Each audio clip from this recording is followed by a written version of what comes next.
बिस्मिल्लाहिर्रहमानिर्रहीम अल्हम्दुलिल्लाहि रब्बिल आलमीन अल्लाहुम्मा सल्लि व सल्लिम व बारिक अला मन निस्बुहु सय्यिदिना व मौलाना मुहम्मदुन अहमदुन हामिदुन महमूदुन हबीबिकल नबिय्यिल उम्मिय्यिर रऊफुर रहीम व अला आलिहि व अस्हाबिहि अजमईन व बारिक व सल्लिम अलैहि। मुअज़्ज़िज़ सामीन कराम, अस्सलामु अलैकुम व रहमतुल्लाहि व बरकातुहू।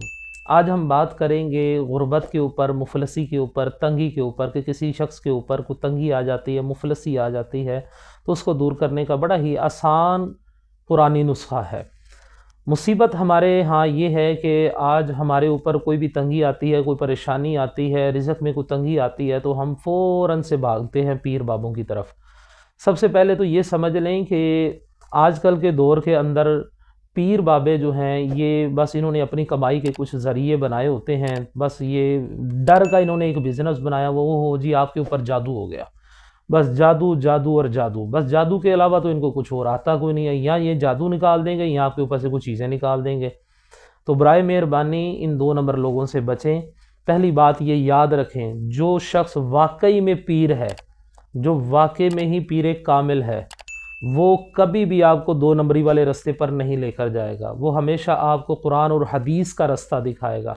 और जो 2 नंबर पीर बाबे होते हैं, जो असल में पीर नहीं होते, असल में ये लोग आमिलीन होते हैं, जो चिल्ले वगैरह करते हैं, जो आप उनके पास जाएंगे तो वो आपसे कड़ाइयाँ मांगेंगे। 2 नंबरी और फ्रॉड के अलावा इनको और कुछ नहीं आता, बस पैसे ठगने वगैरह इस तरह के इनको बस काम आते हैं।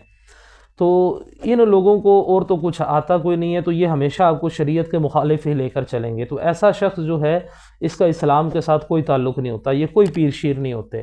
पीर कामिल वही शख्स होते हैं जिनको अल्लाह और उसके रसूल की तरफ से जो हुक्म आता है, ये बाकायदा तौर पर कुरान और हदीस को सीखते हैं, फिर उन तालीमात को लेकर आगे चलते हैं और फिर आप सल्लल्लाहु अलैहि वसल्लम की उम्मत तक उन पैगामात को पहुंचाते हैं।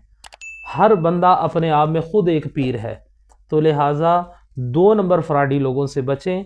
और अब हम आपको बताते हैं कि मुफलसी से हमने किस तरह से बचना है। कि कोई मुफलसी का शिकार हो, गुर्बत और तंगदस्ती के हाथों सख्त परेशान हो, तो उसको चाहिए कि वो हर रोज़ नमाज फ़जर और नमाज इशा के बाद, हर रोज़ नमाज फ़जर और नमाज इशा के बाद अव्वल व आखिर 3-3 मरतबा दुरूद पाक पढ़ ले। जो सा दुरूद पाक आता है वो वाला दुरूद पाक पढ़ ले, और फिर 70 मरतबा 70 टाइम सूरह फातिहा पढ़े और अल्लाह ताला से दुआ मांगे।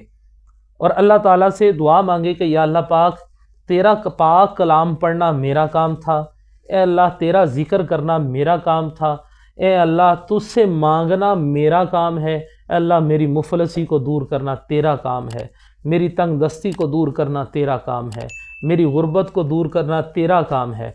जब हम अल्लाह से सच्चे दिल से मांगेंगे तो आप देखेंगे कि आप अभी चंद माह इसको अमल को आपने जारी रखना है। आप कहेंगे ये कोई जादू की छड़ी तो है नहीं कि आपने घुमाई और फ़ौरन काम हो गया।